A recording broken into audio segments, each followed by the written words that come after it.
तो भाई लोग, नेटफ्लिक्स पर आई है एक डॉक्यूमेंट्री जो कि नयनतारा की जिंदगी पर बनी है। नेटफ्लिक्स ने नयनतारा की जिंदगी पर ये डॉक्यूमेंट्री बनाई है। तो आओ बात कर लेते हैं। इसके साथ मैं हूं आपकी होस्ट सनम, फिर एक बार एक नए रिव्यू के साथ। तो बात कर लेते हैं नयनतारा की इस स्टोरी की, जिसका नाम है Nayanthara beyond the fairy tale. जी हाँ, तो नयनतारा की जो लाइफ है, डायना से नयनतारा किस तरह बनी, वो इस डॉक्यूमेंट्री में उन्होंने उनकी हर चीज़ को बताया है कि उन्होंने अपनी लाइफ में किस तरह से स्ट्रगल किया और किस तरह से उन्होंने इंडस्ट्री को ज्वाइन किया। वो एक सीए बनना चाहती थी, लेकिन वो किस तरह से एक्टर बनी, ये सारा कुछ इस डॉक्यूमेंट्री में बताया गया है। उनकी लाइफ की सारी स्ट्रगल, वो किस तरह से आगे आई, किन के साथ उन्होंने पहली फिल्म की, किस एक्टर के साथ की, सब कुछ उनकी जिंदगी की हर चीज इसमें बताई गई है। उनकी फर्स्ट फिल्म डायरेक्टर सत्यन आनेखन जी ने की थी।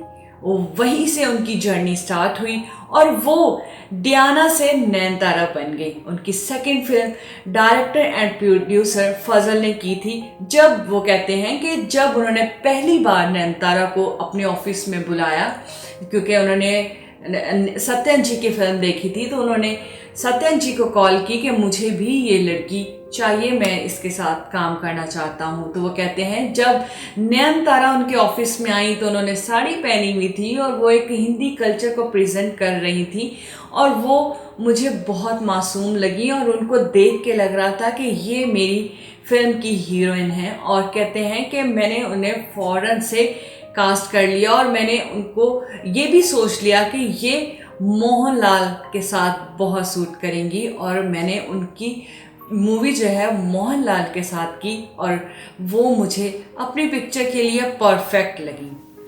उनकी सेकंड मूवी जो उन्होंने डायरेक्टर फजल के साथ की थी और उसमें उनके साथ मोहनलाल थे, उसका नाम विस्मया थाम्बाथु थी। उसके बाद पुष्पा कंडस्वामी प्रोड्यूसर ने कहा वो सिर्फ हीरोइन नहीं बल्कि एक अच्छी इंसान भी हैं। मैं उसे जब से जानने लगी हूँ वो जैसी थी आज भी बिल्कुल वैसी ही है और वो बिल्कुल नहीं बदली, इसीलिए वो मुझे बहुत स्पेशल लगती है। बहुत सारे डायरेक्टर्स, प्रोड्यूसर और बहुत सारे स्टार्स ने भी उनके बारे में बहुत रिव्यूज़ दिए। राणा दग्गोपाध्याय कहते हैं कि उनके जैसा कोई इंसान नहीं, वो एक अच्छी खातून है और बहुत अच्छी इंसान है। वो सबसे बहुत प्यार करती हैं, इसलिए हर कोई उनसे प्यार करता है। वो आगे बढ़ना भी जानती हैं कि उन्हें अपनी ज़िंदगी में किस तरह से आगे बढ़ना है। वो सबसे लड़कर आगे बढ़ जाती हैं।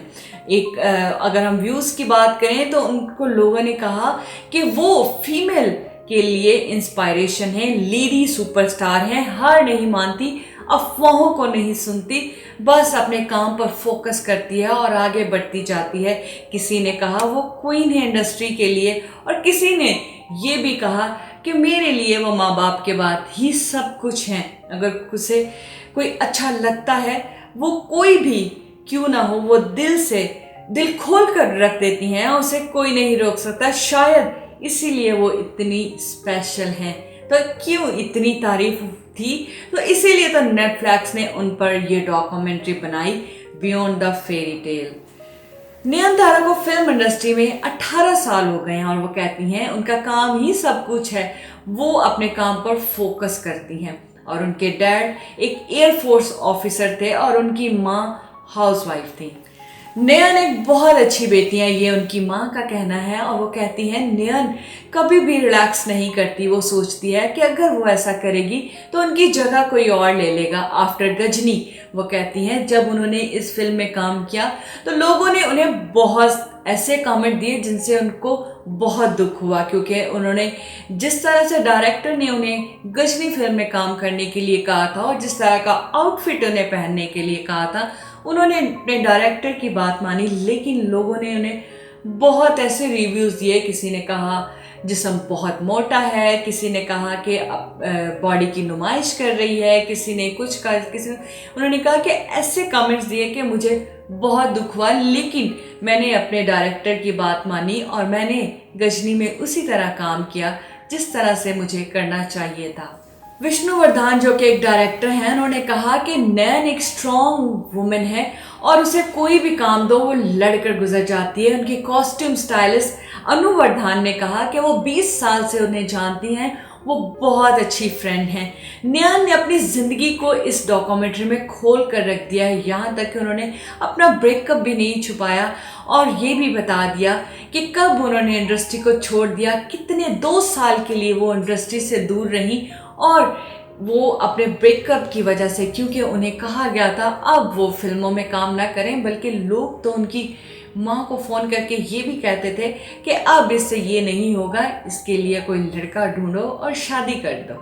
और फिर नयनतारा की ज़िंदगी में विघ्नेश आए। नयनतारा कहती हैं कि उनसे प्यारा इंसान उनकी ज़िंदगी में कोई नहीं है। वो कहती हैं कि उनकी ज़िंदगी में कोई ऐसा इंसान नहीं है जो उनसे इतना प्यार करता हो। और जब लोगों को नयनतारा और विघ्नेश की शादी का पता चला तो उनके बारे में बहुत सारे मीम्स भी बने, लोगों ने उनकी पिक्चर्स पर कमेंट भी किए, क्योंकि लोग कहीं ना कहीं चाहते थे, सोचते थे कि उनकी जोड़ी नहीं सूट करती, वो एक दूसरे के साथ नहीं जचते। लेकिन उनकी इस डॉक्यूमेंट्री में वो दोनों एक दूसरे के लिए ही बने हैं, ऐसा ही लग रहा है इस डॉक्यूमेंट्री को देखकर।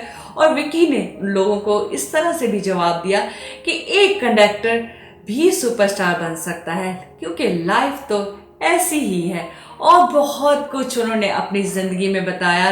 विकी ने कहा कि जब नयन गुस्से में होती है तो मुझे ऐसा लगता है कि जैसे मैं कोई फिल्म देख रहा हूँ। मुझे कभी बुरा नहीं लगता जब नयन गुस्से में होती है, या मैंने कभी नयन पर गुस्सा नहीं किया कि नयन गुस्सा कर रही है, बल्कि मैं उसे चुप करके देखता रहता हूँ, सोचता हूँ कि किसी फिल्म की शूटिंग हो रही है, वो फिल्म कर रही है।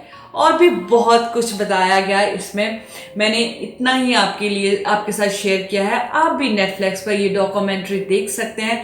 और भी बहुत सारे स्टार्स ने बहुत अच्छी अच्छी बातें नयन के बारे में कही, और नयन एक बहुत अच्छी इंसान है, ये इस डॉक्यूमेंट्री में आपको पता चल जाएगा। आप भी देखें नेटफ्लिक्स पर, और आप भी कमेंट करके बता सकते हैं कि आपको ये डॉक्यूमेंट्री कैसी लगी, और भी किसी स्टार पर डॉक्यूमेंट्री बननी चाहिए तो ज़रूर कमेंट करें। मुझे लगता है शाहरुख खान पर ये डॉक्यूमेंट्री भी बननी चाहिए।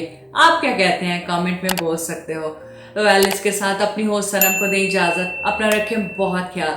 फिर आऊँगी एक नए रिव्यू के साथ। Good bye.